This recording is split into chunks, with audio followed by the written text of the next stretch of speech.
क्या कर रहे हो गया ये सब? अरे मैं तुम्हारा इंतजार कर रहा था। एक काम करो, सैलरी आ गई तुम्हारी? ये 4000 तुम रखो और ये 4000 रुपये मैं रखता हूँ और बाकी के 25000 रुपये मम्मी को भिजवाता हूँ। शेजी जी पापा जी। ये पैसे दादी को दे के आओ। हाँ बोला पापा ने दिए। ठीक है। दादी दादी क्या हुआ? पापा ने पैसे दिए। हाँ बेटा, तू ऐसा कर, तकिए के नीचे रख दे।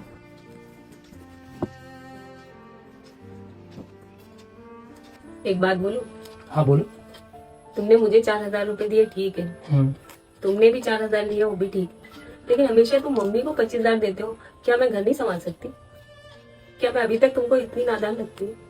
आओ इधर आओ, इधर बैठो, मेरे पास बैठो। आओ अब मैं तुम्हें बताता हूँ।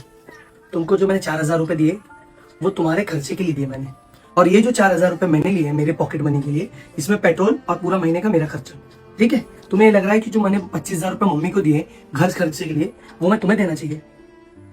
अगले महीने से मैं घर चला के देखूंगी। तो अगले महीने से क्यों? फिर एक काम करो ना, यही महीने से घर तुम चलाओ, ठीक है? ये महीने से ठीक है। तो एक काम करता हूँ, शेजी जी। जा दादी को बोल के आ कि वो 25000 रुपये वापस दे दो, पप्पा ने मंगाए। ठीक है बेटा?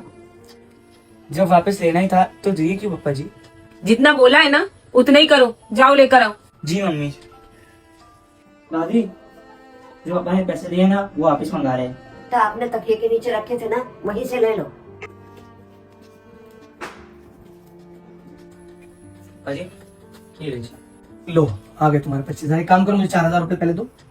हाँ ये रहे तुम्हारे 25000 रुपये। तुम्हें ये तो पता है ना कि तुम्हें घर का खर्चा कैसे चलाना है?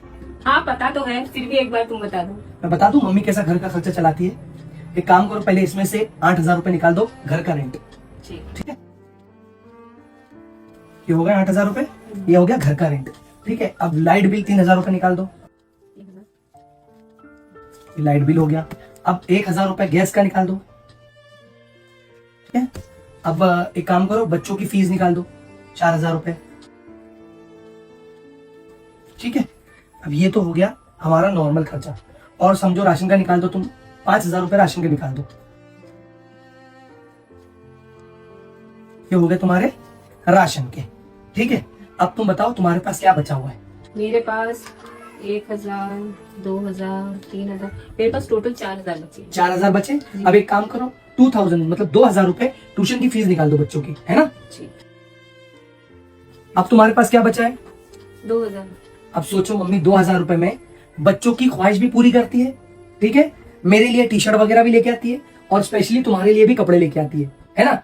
तो समझो अगर 2000 रुपए के मम्मी के ये सब सामान जो हमारे लिए खर्च करती है तो मम्मी को क्या बचता है पूरे महीने में?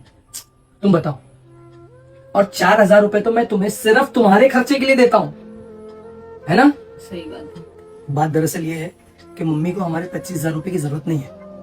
मम्मी को चाहिए सिर्फ रिस्पेक्ट, एक बेटी की माँ होने का ओहदा, एक बहू की सास होने का ओहदा, इस घर के बड़े होने का ओहदा। और तुमको एक बात पता है, मैं अपनी सैलरी में से 25000 अपनी माँ को क्यों देता हूँ? उनको ये महसूस हो कि घर में सबसे बड़ी वही है, बस उनको वही चाहिए, हमसे कुछ नहीं चाहिए। उनको पैसे की कोई लालच नहीं है, समझी? अब मम्मी को ही दोगे? जैसे लग रहा था ज्यादा बच जाते होंगे।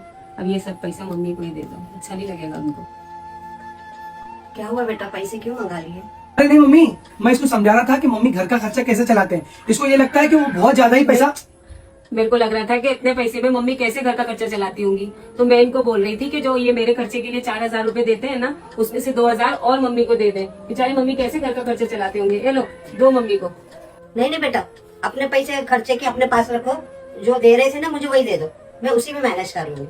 अरे आप दो ना मम्मी को। अरे हाँ, मम्मी तो ऐसे ही बोलते हैं। लो मम्मी लो। ठीक है बेटा। हमेशा अपने माँ बाप की रिस्पेक्ट करा करो और उनको हमेशा खुश रखा करो, क्योंकि वो हमेशा ही अपने बच्चों को खूब सारी दुआएं देते हैं। Love you all.